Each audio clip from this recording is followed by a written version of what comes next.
اللہ نے کوئی بیماری ایسی نہیں رکھی جس کا علاج نہ رکھا ہو سوائے موت اور بڑھاپے کی. اسی طرح معالج کو دکھانا چاہیے.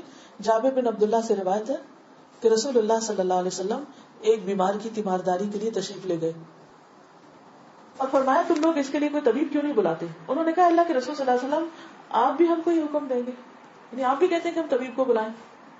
آپ نے فرمایا اللہ تعالیٰ نے جو بیماری اتاری ہے اس کی دوا بھی نازل کی ہے. تو طبیب یا معالج کو دکھانے کا حکم کیوں ہے؟ اس لیے کہ وہ صاحب علم ہے، صاحب تجربہ ہے، اس کے پاس ایکسپیرینس ہے. تو جب انسان کو کسی بھی چیز کے بارے میں علم نہ ہو تو حکم کیا ہے قرآن کا؟ فَاسْأَلُوا أَهْلَ الذِّكْرِ إِن كُنتُمْ لَا تَعْلَمُونَ. جاننے والوں سے پوچھو اگر تم نہیں جانتے، چاہے کوئی دنیاوی مسئلہ ہو یا کوئی دینی مسئلہ ہو. ایک انسان جو کسی ایک شعبے کا متخصص ہے، اسپیشلسٹ ہے، ضروری نہیں کہ وہ باقی سب کو بھی جانتا ہو. ہر شعبے کے لیے، ہر علم اور فن کے لیے اللہ نے مختلف لوگ پیدا کیے. جیسے شکلیں مختلف ہیں ایسے سوچیں مختلف ہیں، عقل کے درجے، حالات اور علم کے لیول مختلف ہیں. تو انسانوں کو بعض سے پیدا بھی کیا اور بعض کو بعض کا محتاج بھی بنایا، کیونکہ انسان ہے نا، بندہ ہے، اور بندے اللہ کے محتاج ہیں. اللہ ہی نے بندوں کے اندر محتاجی رکھی ہے تاکہ وہ ضرورت کے وقت ایک دوسرے سے کام لے. لِيَتَّخِذَ بَعْضُهُمْ بَعْضًا سُخْرِيًّا، ایک دوسرے سے کام لے، ایک دوسرے کی ضرورت پوری کرے. اور پھر جب ایک بندے کے اندر دوسرے کی ضرورت پوری کرنے کا سامان رکھ دیا گیا تو قدرتی طور پر اس کو اس کا محتاج کیا گیا، اور یہ محتاجی پھر ان دونوں کے درمیان ایک بانڈنگ پیدا کر دیتی. اگر ہر انسان کے اندر اللہ تعالیٰ ایسی طاقتیں رکھ دیتا کہ اسے کسی کی ضرورت نہ ہوتی تو پھر انسان کے تکبر کا عالم کیا ہوتا. ہر دور میں انسان نے یہ کوشش کی ہے کہ وہ انڈیپینڈنٹ طور پر جیے. ہم نے دیکھو کہ چھوٹے چھوٹے بچے بھی کیا چاہتے ہیں کہ ہم انڈیپینڈنٹ ہوں، اپنی مرضی کر سکیں، ہر چیز ہمارے اختیار میں، ہماری مرضی کی، ہمارے کنٹرول میں. یہ انسان کے اندر ایک خواہش ہے. لیکن انسان کے پاس جتنا چاہے مال ہو، جتنا چاہے علم ہو، جتنی چاہے طاقت ہو، پھر بھی وہ دوسروں کا محتاج ہے کسی نہ کسی چیز کے اندر. محتاجی سے پاک صرف اللہ کی ذات ہے. بعض اوقات انسانوں کی آپس میں ایک دوسرے سے ضرورت بھی پوری ہوتی ہے، لیکن بعض اوقات اختلافات بھی ہو جاتے ہیں، بعض اوقات ناراضگیاں ہو جاتی ہیں، بہن بھائیوں میں ہو جاتی ہیں، ماں باپ کے بیچ میں ہو جاتی ہیں، دوستوں کے بیچ میں ہو جاتی ہیں، محبت کرنے والوں کے بیچ میں ہو جاتی ہیں. بہت نیچرل ہے. اس کا بھی علاج کرنا چاہیے، اس کا بھی حل ڈھونڈنا چاہیے. جیسے جسمانی امراض ہوتے ہیں ایسے ہی ہمارے نفسیاتی امراض ہوتے ہیں، روحانی امراض ہوتے ہیں، معاشرتی امراض ہوتے ہیں. ہمارے تعلقات کے اندر خرابیاں پیدا ہو جاتی ہیں، لیکن اس کو انڈر دا ورلڈ نہیں سمجھنا چاہیے. ہر چیز کا علاج کرنا چاہیے، ہر بیماری کا علاج کرنا چاہیے، ہر النس کا علاج کرنا چاہیے، ہر مسئلے کا حل سوچنا چاہیے. اب یہ نہیں کہ انگلی میں کوئی تکلیف ہے تو انگلی کاٹ کے پھینک دو، سر میں درد ہے سر کاٹ کے پھینک دو. نہیں، یہ حل نہیں ہے. کیونکہ عام طور پر شیطان انسان کو کیا کرتا ہے؟ مایوس کرتا ہے. پچھلے لیکچر میں آپ کو یاد ہوگا کہ میں نے مایوسی کے اوپر کافی بات کی تھی کہ مایوس نہیں ہونا. لا تقنطوا من رحمت اللہ. اللہ تعالیٰ کے پاس ساری قدرت، اپنی رحمت سے جو چاہے کرے. تو ہمارے اندر مایوسی نہیں آنی چاہیے کسی بھی چیز کے بارے میں کہ یہ تو ہوپلس کیس ہے، اس نے تو ٹھیک نہیں ہونا، اس لیے بہتر اسے کاٹ پھینکو. نو، علاج کرو. لیکن ہم میں عام طور پر صبر نہیں ہوتا. ٹھیک ہے، آپ دیکھیے کہ جب کوئی بیماری آتی ہے تو ہم کہتے ہیں کوئی ایسی دوا مل جائے کہ میریکل ہو، بس ایک دفعہ کھاؤ اور اگلی دفعہ بالکل ٹھیک ہو جاؤ. انسٹنٹ ریلیف چاہتے ہیں. اسی لیے آپ دیکھیں کہ ایسی دوائیاں نکلی ہیں کہ جن سے انسٹنٹ ریلیف ہوتا ہے، حالانکہ ان کے سائڈ افیکٹس بھی بہت ہوتے ہیں. تو ہم ٹائم نہیں لینا چاہتے.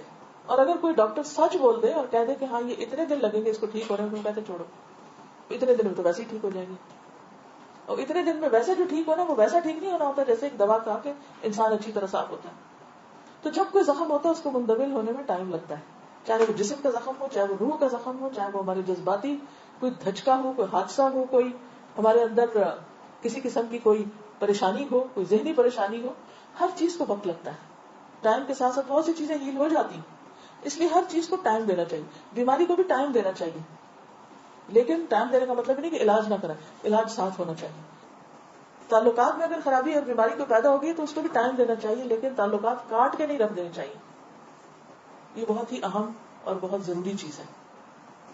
تو سب سے پہلی چیز کیا ہے کہ انسان اللہ پر توکل کرے، اللہ پر بھروسہ کرے.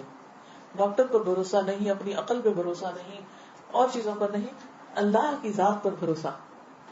حضرت ابراہیم علیہ السلام نے کیا کہا تھا؟ وَإِذَا مَرِضْتُ فَهُوَ يَشْفِينِ. جب میں بیمار ہوتا ہوں تو وہ مجھے شفا دیتا ہے. گویا شفا کس کے ہاتھ میں ہے؟ اللہ کے ہاتھ میں ہے. حضرت ایوب علیہ السلام نے کیا کہا تھا؟ وَأَيُّوبَ إِذْ نَادَى رَبَّهُ أَنِّي مَسَّنِيَ الضُّرُّ وَأَنْتَ أَرْحَمُ الرَّاحِمِينَ.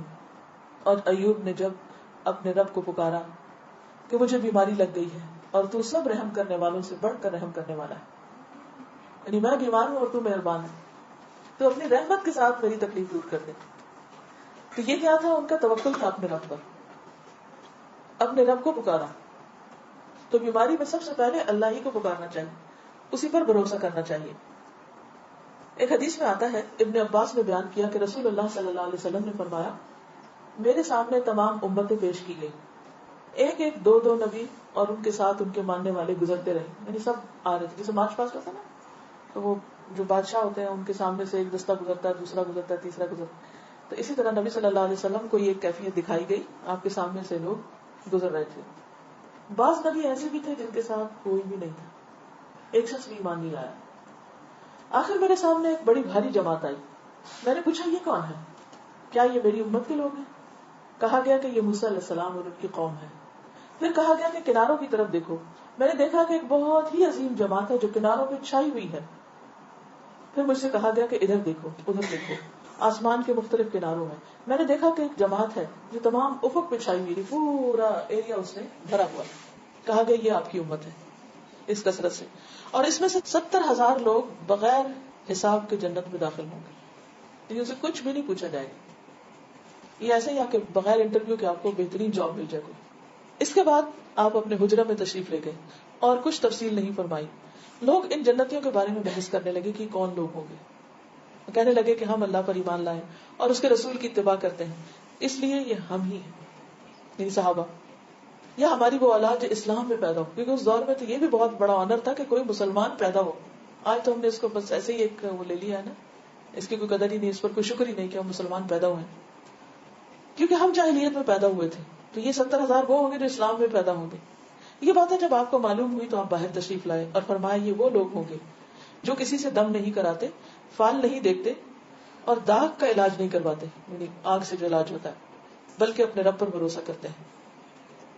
اس پر عکاشہ بن محصن نے عرض کیا، یا رسول اللہ کیا میں بھی ان میں سے ہوں؟ آپ نے فرمایا ہاں. اس کے بعد ایک اور صحابی کھڑے ہوئے کہ کیا میں بھی ان میں سے ہوں؟ آپ نے فرمایا عکاشہ تم پہ بازی لے گیا، بس ہو گیا جو ہونا تھا.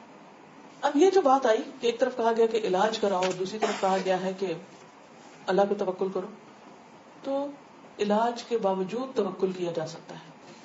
یہاں علاج کی ان قسموں کی بات کی جا رہی ہے کہ جن کو پسند نہیں کیا گیا، اور وہ کیا ہے؟ آگ سے داغ لگانے، جسے کہتے ہیں کہ جلانا کسی چیز کو، کسی زخم کو جلانا یا کسی خاص چیز کو، تو اس علاج سے منع کیا گیا. کئی کہتے ہیں اس کو. اسی طرح دوسری چیز جس سے یہاں منع کیا گیا وہ ہے فال دیکھنا، شگون لینا، تیارہ. اور تیسری چیز جو کسی سے دم نہیں کرواتے، یعنی شرکیہ دم مراد ہے، کیونکہ جو مسنون دم ہے وہ تو آپ صلی اللہ علیہ وسلم نے خود بھی بتایا اور کیا بھی ہے.